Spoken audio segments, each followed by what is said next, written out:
before you imprisoned me. Very well, officers. Take me to your headquarters. Good morning, Captain. Yes, Captain, you are mistaken. I was once a good, just like the rest of you here, just like any of the others. The time was when I was reared in slums. Kalimot. Revealing honesty in love. My father, mother, Upload sa Facebook. sisters, and I.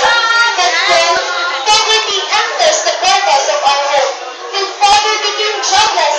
My mother got ill. My dad was all savings that my mother had kept. Our expenses were spent.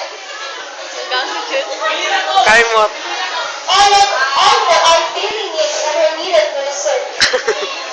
One night, my father went out, telling us that he would come back in a few minutes with some books and money.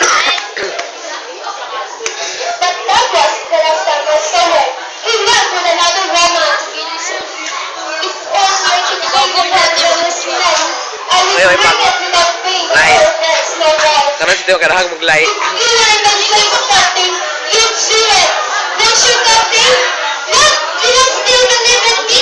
Come and I show you that I've been taken shakti by the ruler.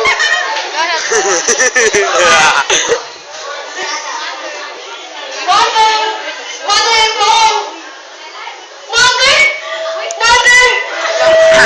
There, Captain. See my dead mother.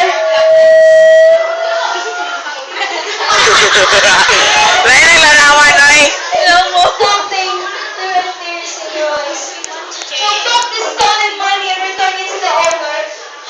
What good is to my mother now? She's already gone. Do you hear